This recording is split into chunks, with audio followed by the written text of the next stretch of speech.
नमस्कार दोस्तों। कश्मीर के पहलगाम में आतंकी हमले के बाद पाकिस्तान के साथ तनाव के बीच में जो पड़ोसी देश है हमारा एक चाइना ने अपनी भारत से दुश्मनी एक बार फिर से साबित कर दी है। हम सभी जानते हैं कि हमने पाकिस्तान को और चाइना को दोनों को कई बार रिश्तों में मिठास लाने का मौका दिया, लेकिन कहते हैं कि nature can not be seldom. कहते हैं कि कुत्ते की दुम कभी भी सीधी नहीं हो सकती। आप चाहे उसे कई सालों तक एक स्ट्रेट प्लास्टिक के पाइप में क्यों ना डाल के रखो। आपको याद होगा किस तरह से कोविड काल के समय, जिस समय कोविड पीक पे था, इस चाइना ने हमारे पीठ पीछे एक खंजर घोंपा था, गलवान घाटी पर कब्जा करके, वहाँ पर हमला करके। उसमें कितने हमारे सैनिक शहीद हुए, लेकिन फिर भी हमारा मन मुटाव एक थोड़े लंबे समय तक चला, लेकिन फिर भी हम लोगों ने पिछली इसकी गलतियों को भुला करके इसको संभलने का मौका दिया। लेकिन चीन ने तत्काल पाकिस्तान की वायुसेना को हवा से हवा में मार करने वाली PL-15E मिसाइलों की आपूर्ति कर दी और पाकिस्तान की सेना ने अपनी चीनी मूल के JF-17 विमानों में इनकी तैनाती करके तस्वीर भी साझा की है सोशल मीडिया प्लेटफॉर्म के माध्यम से। मतलब कि कहीं ना कहीं पाकिस्तान हमको डराने का प्रयास कर रहा है और इसके बाद पाकिस्तानी दावा करने लगे हैं कि वे भारत के राफेल को अब आसानी से टक्कर दे पाएंगे। और पाकिस्तान की इस उधार की खुशी के बीच में एक बड़ी खबर सामने आई है इस बात को लेकर के, इनके पॉइंट ऑफ व्यू से। लेकिन दोस्तों शायद ये भूल रहे हैं कि इस समय कहीं ना कहीं हम भी सशक्त हैं अपने डिफेंस को लेकर के। लेकिन यहाँ पर चाइना ने पाकिस्तान का साथ क्यों दिया, ये आपके लिए जानना बेहद ज़रूरी है, क्योंकि मैक्सिमम जो इंपोर्ट करता है पाकिस्तान वो चाइना से करता है। कि मतलब कि चाइना का सबसे बड़ा क्लाइंट है इस समय वेपन्स के मामलों में पाकिस्तान। हमारा भी बाज़ार मेड इन चाइना से पटा हुआ है। जी हाँ, इस समय सुई से लेकर के मिसाइल तक बहुत सारे आइटम पर हम भी कहीं ना कहीं चाइना के ऊपर डिपेंड हैं। लेकिन चाइना को भी समझना है कि उसकी जो देश की GDP है, जो उसकी पूरी की पूरी जो ग्रोथ रेट है, वो केवल एक्सपोर्ट पर डिपेंड होती है। अगर किसी देश ने माल खरीदना बंद कर दिया तो चाइना के GDP पर एक बहुत ही नेगेटिव इम्पैक्ट आ सकता है और हम इसके सबसे बड़े बायर भी हैं हमारा भारत, क्योंकि मेड इन चाइना से पूरी तरीके से पटा हुआ है। सो गाइस, आपको क्या लगता है कि सच में क्या हमको इसके ऊपर डिपेंडेंसी अपनी ख़त्म कर देनी चाहिए? क्योंकि काफ़ी बरस हो चुके हैं, काफ़ी लंबा समय हो चुका है कि मेड इन चाइना से हम लोग काफ़ी थक भी चुके हैं, पक भी चुके हैं। तो हमको अपना इंफ्रा खुद अपने देश के अंदर ही तैयार करना होगा। इस पर आपकी क्या राय है? वीडियो को पॉज करके आप मुझे कमेंट करिएगा। और दूसरा मेरा सवाल आपसे ये है कि अगर इन केस इंडिया और पाकिस्तान के बीच में युद्ध हो जाता है, मान के चलिए, और होना भी चाहिए कहीं ना कहीं, सो वास्तविक रूप से क्या सच में अमेरिका चाइना का साथ देगा? वैसे सच कहूँ तो चाइना का साथ शायद ना दे, क्योंकि चाइना और अमेरिका के बीच में बिल्कुल सर फुटबॉल वाली स्थिति बनी हुई है, क्योंकि दोनों ही पूरे वैश्विक स्तर पर अपना वर्चस्व स्थापित करना चाहते हैं एक लंबे समय से। किसी को सफलता ज़्यादा मिली है, किसी को कम मिली है। अब आपको क्या लगता है कि आखिरकार ट्रम्प किसका देंगे साथ? पाकिस्तान का, चाइना का, मतलब कि चाइना के थ्रू पाकिस्तान का, या फिर ये साथ देंगे इंडिया का? Think about it. Comment box open है, कमेंट करना मत भूलिएगा। सो गाइस, भारत ने अपने स्वदेशी अस्त्र मार्क 2 का यहाँ पर उत्पादन अब शुरू कर दिया है। ये हमारी सबसे बड़ी एक गुड न्यूज़ भी कह सकते हैं। और भारत ने चुपके से अस्त्र मार्क 2 मिसाइल को वायुसेना को देने जा रही है, जो ना दिखाई देने वाले दुश्मन के लड़ाकू विमान को आसानी से नस्ते नाबूद कर सकती है, मतलब कि मार कर गिरा सकती है। सो गाइस, चलिए बात करते हैं थोड़ा सा पाकिस्तान के बारे में कि पाकिस्तान क्या दावा कर रहा है। पाकिस्तान का दावा ये है कि जो जो PL है, मतलब PL-15E मिसाइल के शामिल करने से उसकी ताकत काफ़ी अधिक बढ़ गई है। और चीन का ये दावा है कि ये मिसाइल 145 किलोमीटर तक प्रभावी होगी, मतलब कि प्रभावी तरीके से हवा में अपने दुश्मन को मार गिराने में सक्षम है। 145 किलोमीटर दोस्तों, ये रेंज है, ये कोई कम रेंज नहीं है, एक बहुत ब्रॉड रेंज है। और इसमें एक एक्टिव रडार सीकर भी है और यहाँ पर तगड़ा इलेक्ट्रॉनिक काउंटर, यहाँ पर क्या है, लेज़र लगा हुआ है।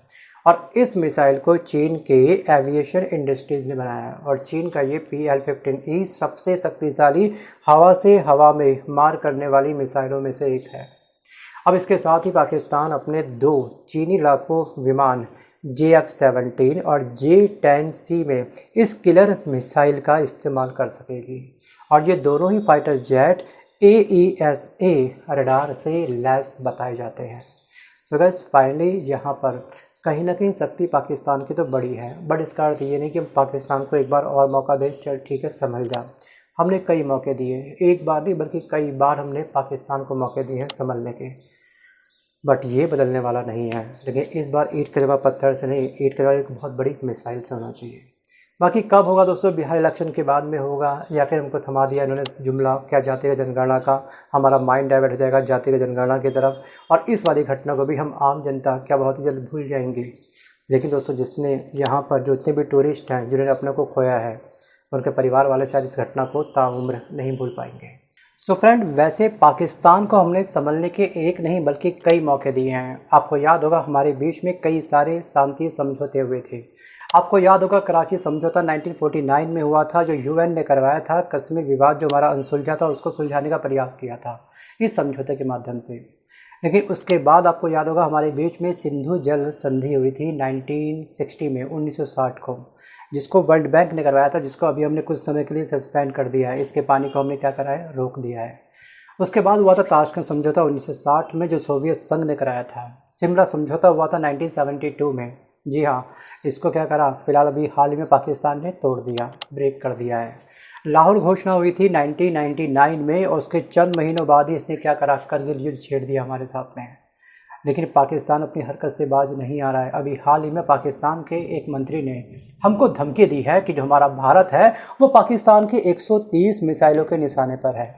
मतलब कि ये कभी भी हमारे भारत को बूम कर सकते हैं। और क्या हम इनके इस मजाक को सच में सीरियस लें, या फिर बेचारों को ठीक है कुछ समय के लिए खुश होने दें। सो गाइस, 2024 में किस देश ने कितना सैन्य व्यय किया है उसकी लिस्ट आपके सामने ये रही, और पाकिस्तान की लिस्ट के आप ध्यान से पढ़ लीजिएगा। और यहाँ पर जो इंडिया है, इंडिया की जो पावर रैंक है वो भी पाकिस्तान से कई गुना अच्छी है। स्क्रीनशॉट का आप ध्यान से देख लीजिए। सो गाइस, अब यहाँ पर जो पाकिस्तान है ना, पाकिस्तान की हालत काफ़ी ख़राब है। क्योंकि हमारे पास में है राफेल। जी हाँ, असल में भारत के राफेल फाइटर जेट खरीदने के बाद में पाकिस्तान घबरा गया है, और उसने चीन के साथ में J-10C विमान खरीद करके अपने इस डील को लॉक कर दिया है। कुछ नए विमान इसने क्या करे हैं, बाय करे हैं, और ये विमान PL-15E मिसाइल से पूरी तरीके से लैस हैं। और शायद इसी दम पे पाकिस्तान इतना उछल रहा है। और चीन ने इस मिसाइल की आपूर्ति करके पाकिस्तान की राफेल के मुकाबले ताकत बढ़ाने की कोशिश की है। हम कह सकते हैं कि हम दोनों तरफ दुश्मन से घिरे हुए हैं, एक तरफ चीन और एक तरफ पाकिस्तान। और पाकिस्तान ने अपने JF-17 फाइटर जेट को चीन की तकनीकी मदद से बनाया है, और पाकिस्तान अब इसे भारत के तेजस के मुकाबले में दुनिया भर को बेचना चाहता है। सो गाइस, चीन और पाकिस्तान के इस नापाक जोड़ी को अब भारत अस्त्र मार्क 2 मिसाइल से जवाब देने जा रहा है। हमारे पास अपना खुद का मार्क 2 मिसाइल है। सो गाइस, भारतीय वायुसेना को अस्त्र मिसाइल का नया वेरिएंट मिलना शुरू हो चुका है, और अस्त्र मार्क 2 मिसाइल अब भारतीय सेना को मिलना शुरू हो चुकी है। सो गाइस, भारत की ये एक्चुअली स्वदेशी मिसाइल है, जिसकी मारक क्षमता 160 किलोमीटर है, जबकि इसकी 15E जो PL है इसकी मारक क्षमता थोड़ी कम है। सो गाइस, भारत की स्वदेशी मिसाइल जिसकी रेंज 160 किलोमीटर तक है, हवा से हवा में ये हमला करने में साफ साफ सक्षम है, और इससे पाकिस्तान के JF-17, J-10C और F-16 फाइटर जेट को हवा में ही यहाँ पर राख में बदल सकता है। लेकिन दोस्तों, कहते हैं कि भगवान के इंसाफ की चक्की चलती भले ही काफ़ी धीरे है, लेकिन पीसती बहुत ही महीन है। तो इसलिए हमको उस पर विश्वास रखना है। वो अलग बात है कि हमारी केंद्र सरकार भी इस बात का दावा कर रही है कि वो पक्का, जी हाँ, पाकिस्तान को इस बार मुंह तोड़ जवाब दे के रहेगी। अब कब देगी, बिहार के विधानसभा चुनाव के बाद, या फिर आज, या फिर कल में, वो चलेगा बता आने वाले समय में। क्या सच में आपको भी लगता है कि वास्तविक रूप से हमारी केंद्र सरकार भी अब एग्रेसिव मोड में आ चुकी है? Think about it, comment box open है। वैसे दोस्तों, युद्ध जब भी होता है तो दोनों ही देशों को कीमत चुकानी पड़ती है। आपको याद होगा 1999 में जब इंडिया पाकिस्तान के बीच में वॉर हुआ था, उस समय पाक के 3000 सैनिक मारे गए थे और भारत के 527 सैनिक शहीद हुए थे। उसके बाद बैक डेट में अगर हम जाते हैं तो 1971 में भी इंडिया पाकिस्तान के बीच में वॉर हुआ था, जिसमें पाक के 6000 से 9000 सैनिक मारे गए थे, और हमारे भी सैनिक काफ़ी बड़ी मात्रा में शहीद हुए थे। उसके बाद 1965 में पाक के 4000 सैनिक और भारत के लगभग 3000 सैनिक शहीद हुए थे उस वॉर में। 1948 में भी एक वॉर हुआ था, सोचिए। तो इसलिए हमने सच कहूँ तो संभलने का मौका पाकिस्तान को कई बार दिया है। पिछली हार से भी पाकिस्तान चाहे तो सीख सकता है, बट कहते हैं कि nature can not be seldom. जो फितरत होती है इंसान की, अपने देश की, इतनी आसानी से चेंज नहीं हो सकती है। सो गाइस, लेकिन यहाँ पे मैं आपको एक जानकारी और देना चाहता हूँ कि सरकार ने, मतलब कि भारत की सरकार ने साफ साफ ये बोला कि आर्मी के मूवमेंट है उसकी लाइव कवरेज कोई भी मीडिया प्लीज़ ना करे। एक नई गाइडलाइन जारी करी है, एक नया नोटिस जारी किया है। वीडियो को पॉज करके इसको आप पढ़ लीजिएगा। लेकिन उसके अलावा आपको एक बात और रखनी है ध्यान कि यहाँ पर जब ये पहलगाम में हमला हुआ था उसके 48 घंटे बाद टीआरएफ ने इस हमले की जिम्मेदारी ली थी कि हाँ ये हमला हमने किया है। लेकिन टीआरएफ कहने का क्या हो चुका है, पलट चुका है। जब उसने देखा कि हमारा भारत काफ़ी अग्रेसिव मोड में है, ठीक है, और यहाँ पर हमारा भारत पाकिस्तान के ऊपर कभी भी एक्शन ले सकता है, तो टीआरएफ की टाटा फिश हो चुकी है। मतलब कि ये हक्का बक्का रह चुका है। इसने अपने टेक दिया है, साफ साफ ये बोला कि ये हमला हमने नहीं करा है, सोचिए। और दूसरी तरफ जो पाकिस्तान के, ठीक है, जो प्रधानमंत्री हैं वो साफ साफ ये बोल रहे हैं कि हम जांच में शामिल होने के लिए तैयार हैं, आपकी पूरी हेल्प करेंगे। दूसरी तरफ इनके ही मंत्री हमको ये बोलते हैं कि भारत 130 पाकिस्तानी मिसाइलों के टारगेट पर है, मतलब के निशाने पर है। भाई आप पहले एक होकर के एक मीटिंग कर लो, तसल्ली से डिसाइड कर लो कि आपको कहना क्या है, करना क्या है। सो गाइस, अब बात करते हैं कि जो भारत है ना, भारत के पास में सुखोई भी है और तेजस भी है। और यहाँ पे हमारे पास ये जो फाइटर जेट है ये कोई लड्डू फाइटर जेट नहीं है, ये हमारी सबसे बड़ी ताकत भी है। और भारत ने अपने सुखोई 30 और MKI और स्वदेशी तेजस फाइटर जेट में अस्त्र MK1 मिसाइल को लगाया हुआ है वर्तमान समय में। लेकिन उसका अपडेट वर्जन हमारे पास में है मार्क 2, मतलब कि माना ये जा रहा है कि इन्हीं फाइटर जेट में अस्त्र मार्क 2 को भी इंस्टॉल करा जा सकता है और इससे दोनों की ताकत कई गुना बढ़ जाएगी, सुखोई की भी और तेजस की भी। और अस्त्र 2 मिसाइल के अंदर स्वदेशी तकनीक से बनाया गया एक हाईटेक सीकर लगाया गया है जो दुश्मन के विमानों को हवा में सूंघ सकता है, मतलब कि मॉनिटर कर सकता है।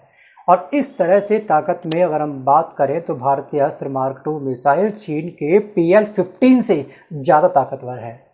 और भारत ने इसके कई टेस्ट किए हैं जिसमें इस मिसाइल ने अपनी ताकत का लोहा मनवाया है। और अस्त्र मिसाइल को यहाँ पर DRDO और भारत के डायनेमिक्स ने मिलकर के तैयार किया है, इसको मैन्युफैक्चर किया है। और भारत और पाकिस्तान में अगर हवाई युद्ध छिड़ता है तो अस्त्र मिसाइल अहम भूमिका निभा सकती है हमारी ये वाली। बट कहीं ना कहीं दोस्तों पाकिस्तान के साथ में कहीं ऐसा तो नहीं हो रहा कि ये आ बैल मुझे मार कर रहे हो। इसको बोलते हैं विनाश काले विपरीत बुद्धि। Think about it. So guys, आज के इस वीडियो में बस कर इतना ही। मिलता हूँ जल्द नए वीडियो के साथ में, तब तक के लिए धन्यवाद। लेकिन आपको ध्यान रखना कि आप एक दिन के लिए डिफेंस मिनिस्टर हैं, आप हैं फिलहाल राजनाथ सिंह के पद पर। तो आप पाकिस्तान को मुँह तोड़ जवाब देने के लिए कौन सा एक्शन लोगे? हवाई, थल या फिर नौसेना का प्रयोग करोगे, या फिर तीनों का प्रयोग आप एक साथ कर दोगे? क्योंकि हमको तो PM की तरफ से परमिशन मिल रखी है ना, ठीक है। यहाँ पर समय आपको डिसाइड करना है, लक्ष्य क्या होगा ये आपको डिसाइड करना है। वेपन्स हाउस की की आपके हाथ में है, जो इस्तेमाल करना है आपको करो, कोई दिक्कत नहीं है। लेकिन इस बार पाकिस्तान को मुंह तोड़ जवाब आपको देना है। You have only 1 days.